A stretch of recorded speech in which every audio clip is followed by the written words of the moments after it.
It's not about trying to embarrass you, shame you, put the cancel culture on you. It's nothing like that. But I want to be able to have a dialogue. So if nothing else, just the invitation to start to spark a conversation with somebody I would have never had this conversation with. We give too much power to words, and we can have an inward conversation probably in person. That when this whole BLM thing is, when we've gotten to where we need to be, we're going back for our Latino brothers and sisters and our Mexican brothers and sisters, or Mexican American brothers and sisters who have children, the children taken from them. For those that are ready, let's begin the conversation.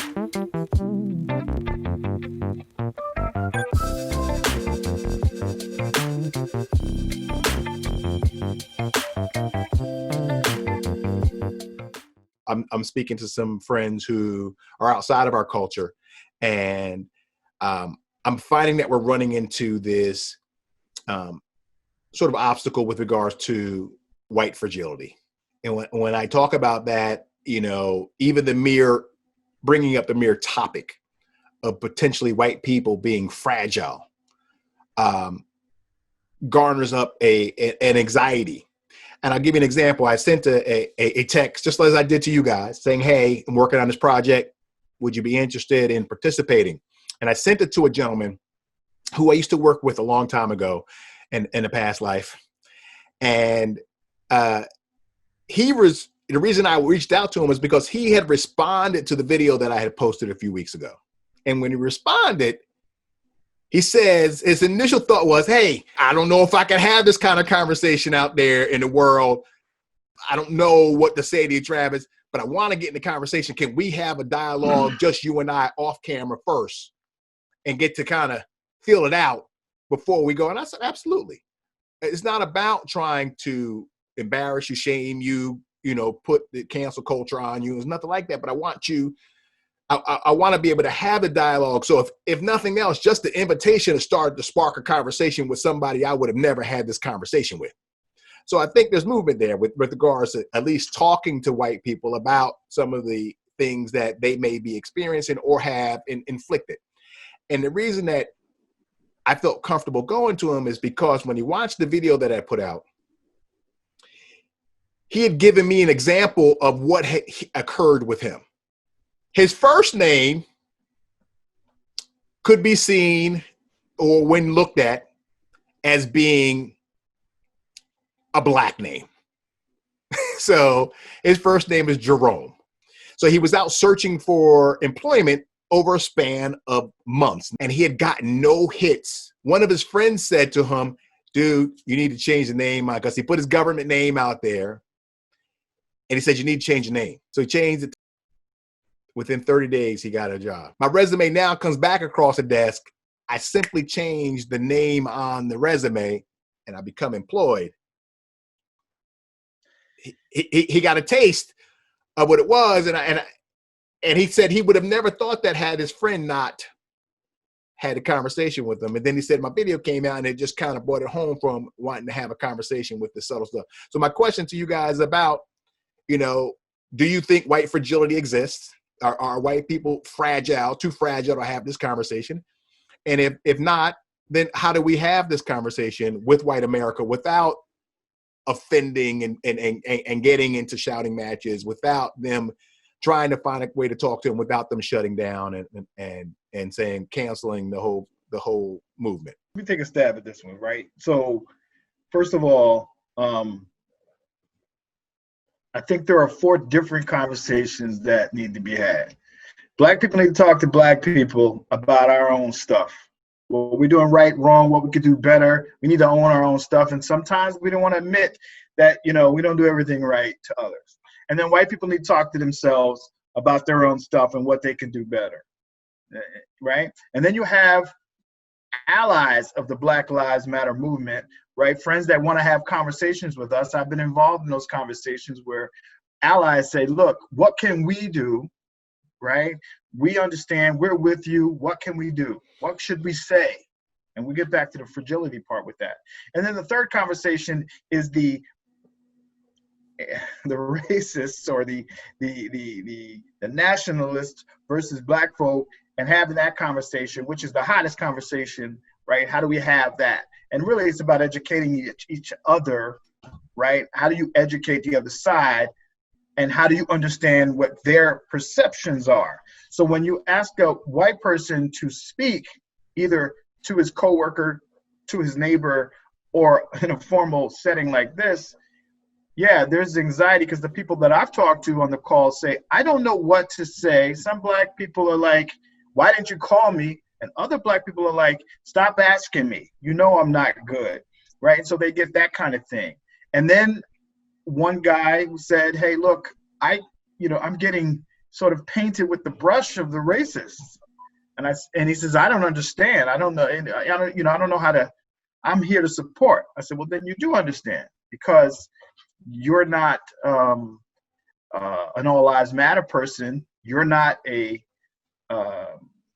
white nationalist who's marching in Charlottesville, and you're not a KKK guy saying let's ride again. But you got painted with that same brush, and so that's what happens to black folks. We don't want to get painted with the same brush. Cops don't want to get painted with the same brush.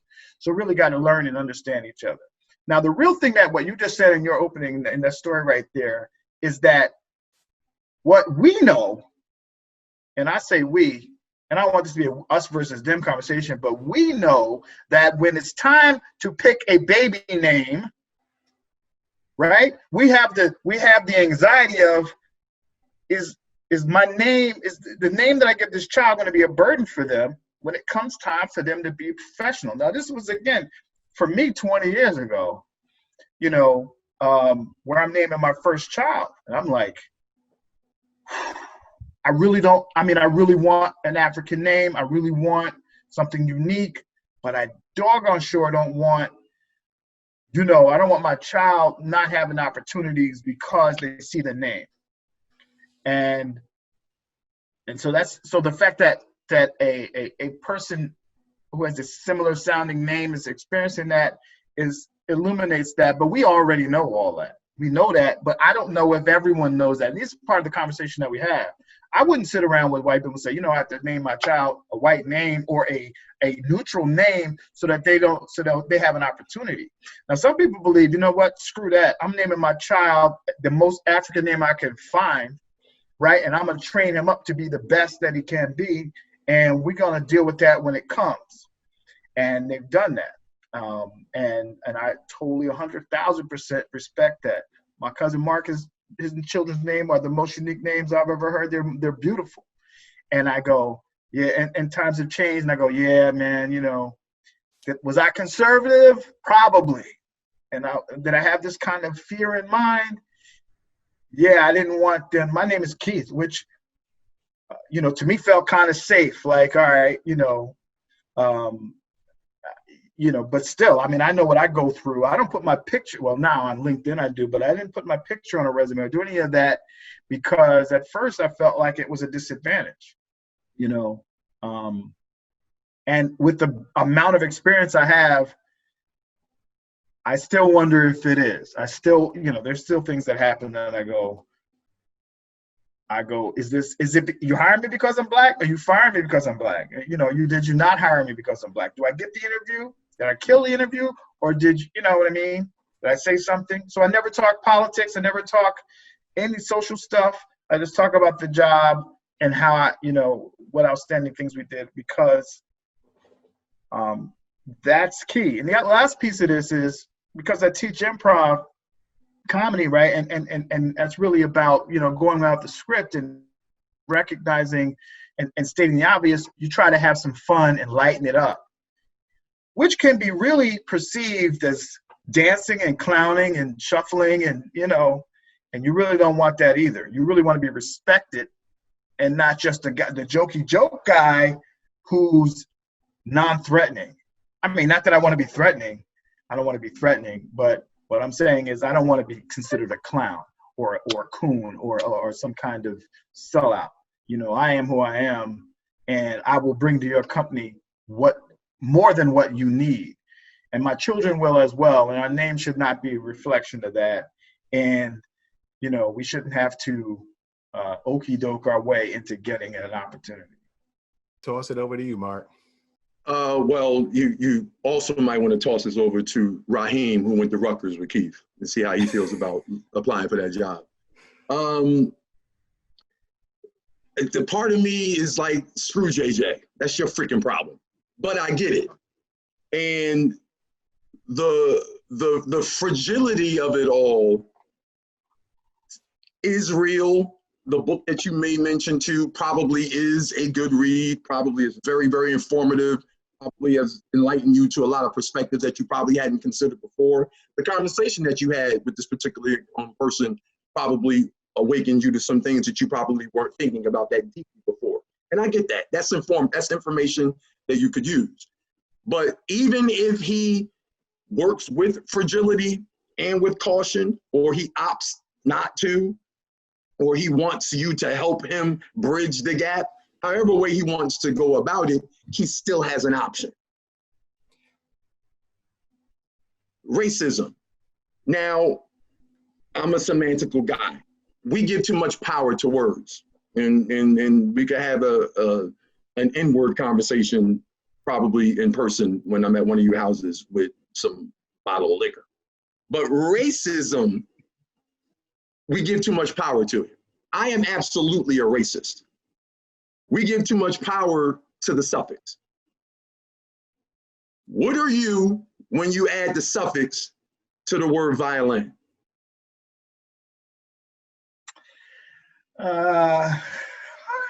Okay. What are you when you add the suffix to the word guitar?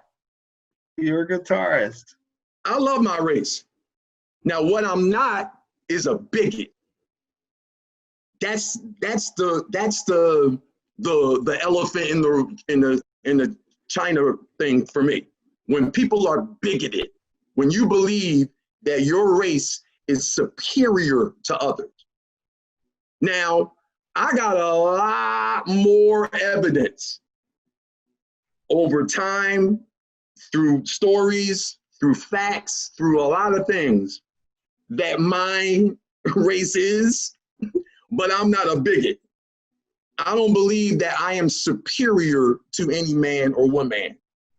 So, but if you want to talk about the ism that's attached to race, it takes on different meanings for different people. Now, in terms of your friend,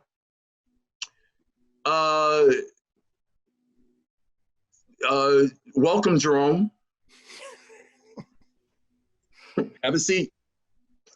And that kind of gives us about 6 to 7 seconds of, yeah, all right. But when reality sets in, you know, it took the cleverness of another, I'm assuming that the person who gave him this advice was another Caucasian. It took the cleverness of his buddy to let him know how to play the game. See, how to play the game, you know, you got the contenders, you got the teams, you got the opponents, but when the rules are made by and governed by people who are in control, we don't have the ability to oppress. Systemically, we have intrinsically because we were taught to.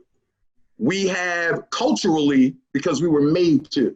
We have familially because ours was broken. But systemically, we don't have the power to oppress. Can you imagine a country that if we had the power and they didn't, how we would oppress? Is it even fathomable for a Black man to even think like that? So that kind of conversation with JJ, depending on the day of the week, depending on what t-shirt I was wearing or what kind of coffee I had, he would have had it. Or I would have been a lot more interested in his particular side of it. So I like the little 2.3% of me was like, good, I'm glad that shit happened to you. But the total of me is that white fragility, although existing, although valid, it's just a very, very wicked and distorted mirror of what I've lived with my entire life. Now, to touch that point, because you actually helped me transition to another part of that conversation that I really want to have and it's about supremacy. And the idea, and when you tie fragility into it, the idea is even the notion that you could tell a Caucasian person that you know that they are somewhat a supremacist, that they may not be the far A practicing one. right. They may not be right. They may not be part of the Klan. They might be not be the alt-right. But I wanted to start to have conversation. I don't want to cancel white people out altogether. I want to be able to start to have a conversation with them without them getting offended, to make them realize that when we say that the way that this system is set up, that it is offending and holding us back, and there are obstacles in our way, that we don't get painted with that brush of, oh, we're pulling the race card. Here you go again, complaining about, being mistreated, when all I'm just trying to do is, give you the job, or I'm trying to get you to do some work. That's what I want to talk about. Supremacy. Are you superior and even subliminally think that you are better than or inherently entitled to, things more so than other people? I want to know about the supremacy from your angle. I mean, I'll bring this to you, Keith, and I really want to talk about how do we address these conversations with white folk. So this is intensely complex, all of that you just said. All right, because number one, let's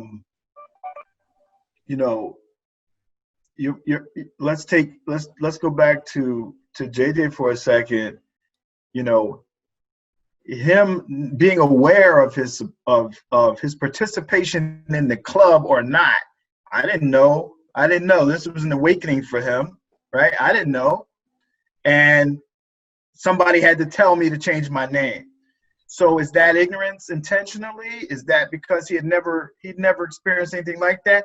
And yes, he never paid attention to the messages that were flying everywhere about how others and minorities were treated.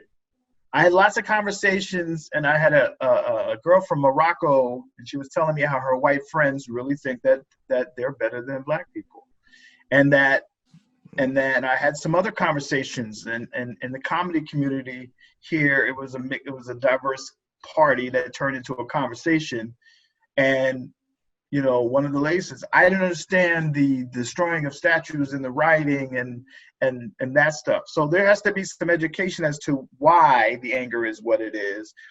I mean, and I don't want to take the time to break it all down now. I can, but that education first on their side, right? And there's things, again, that we need to understand that white people don't know better because they just haven't been exposed to it. They may live somewhere where it doesn't happen. Now, you can say you call bullshit because there's TV, radio, movies, conversations. This thing's all over the news. They got to really look at it. But the KKK folks, those alt-right nationalists in the KKK that really are like, in their minds, defending what's rightfully theirs. Now, they do feel that they're superior, as they did back in slave days, as Hitler felt he was superior to Jews. They feel that they're superior and white is right. And this is our country, you took it from us. Hypocritically, right? Because they came here and stole this shit from the Native Americans. But that's the group. That's the heart of the problem. The other guys are either ignorant or playing ignorant, and both are inexcusable, right? So the question is, are they trying to be superior or have supremacy? Are they inadvertently having supremacy or privilege? Are they responsible for their supremacy or superior mentality? And what's their responsibility to try to break that, change that, and really give opportunity for us? And we have to behave when it comes to educating them. If we want to burn it all down, because that's how angry we are, and I could say in some cases rightfully so, then we're not gonna get their attention. It's just gonna escalate. And some people are like, yo, I don't care. We're going for it. This is a complete coup at this point. We got a president that doesn't want to bring us together. Today I heard candidate Biden for the first time in I don't know how many months, talk about bringing the country together. How do we educate each other? How do we solve? I don't know. Some of this stuff is in our hearts from when we were born and when they were born, and their parents told them and grandparents told them. You know, you can see your high school and middle school kids talking about arguing with each other about race. You know that they've already learned the right or wrong things at that point. And by the time they get to our age, when they're actually out there trying to make something happen and always on your guard, then, you know, it's one of those things. So I feel like, yes, there is a superiority and a supremacy culture within the white race. And there are a lot of people that are like, you know what, I don't want to participate in that. My family's racist, but not me, because I like Jamal. He's a friend of mine. Right, I got a friend. But that's, you know, but I can't really bring Jamal home, but he's my friend. Because my dad ain't gonna go for that, and they have to deal with that. And does this generationally wash out?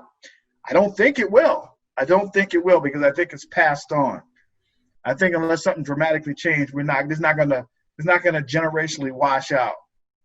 Even with more and more interracial relationships and children born, I still don't think this is gonna wash out, because I think mixed children identify as Black, and you know, it's interesting.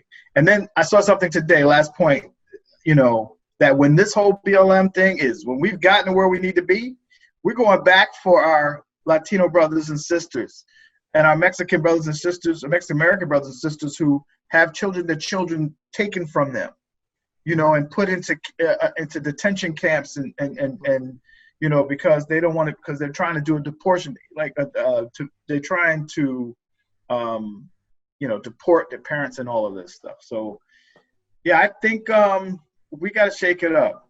I don't know how, but we got to educate both sides immediately. And I don't know if that's even possible. I don't know how possible any of this is.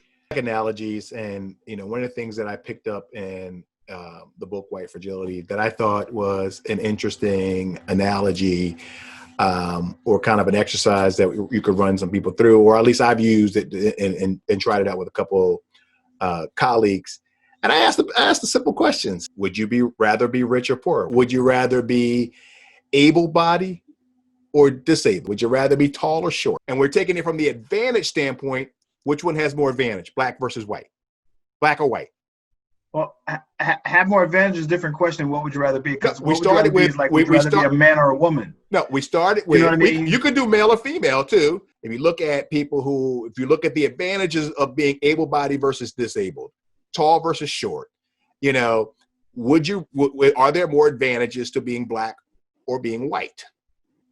And in my mind, if you can look at it from that way, then white people have more privilege. It's a better, not culturally, because I enjoy my culture, I love my culture. But if you had to look at it from that pure standpoint, which one has better advantage in society today, it can help illustrate how the supremacy thing, that white people, everything is painted in the image of white, and makes white even think subconsciously that they are better than. The problem is that they control the narrative. Correct.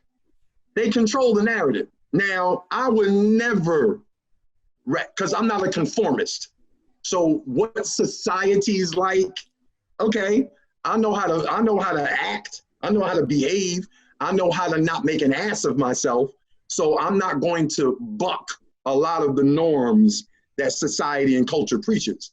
But I'm not a conformist. So I would never opt to be other than what I was born to be, simply if I build around the parameters of what society says. I would never want to be white. See, I agree with Mark there, because to say that I would rather be white is different than, all right, so you say, would you rather be tall or short, or would you rather have the advantages? The question is, do white people have advantage over Black people? Well, that's the point. And choosing whether or not you want advantages or not doesn't say that white people have more advantage, right? So we have to drill down, because you could talk about Oprah's children, who she doesn't have any, would have an advantage. They would have privilege, right? But And they would so- still be black, and they would have disadvantages. Blue Ivy Carter still gets pulled over for driving. Correct. Oh, no doubt. Listen. Right. So they control the narrative. Right. Steven Spielberg's kids get pulled over, and they're black. And, you know, so there are people out there that have kids that are of color, and I'm quite sure get in trouble because they're black. Yeah. So again, if we're talking about the police, then I'm with you. And what I think is, I want to make sure you can clearly illustrate that white people have an advantage. And we know they do. All I'm asking for is acknowledgement. At least get to the point where we're acknowledging that there are differences. And then how do we move from there? Something that we as a whole society culturally have to start, you know, figuring out a plan. And some of them don't feel inclined to acknowledge it, or the kind of person that you were referencing, Travis, don't feel inclined to acknowledge it because they will always, at the absolute worst, have options. A lot of what your person that you were talking with, Travis, and a lot of where you were coming from when you were talking to him, where that author was coming from who wrote the book, White Fragility, has everything to do with their story. What we need is to have these kinds of discussions that you are attempting to do with this kind of format, so we can hear people's stories. Correct. And then build off of them some perspective. Now, no one's story is going to outright alter or change my perspective. It just might awaken me to other perspectives. Now I'm interested in finding out, with all those walks of life and all those stories, where they come from and where they're rooted, so it can make me more prepared to reach back and prepare the young for the same.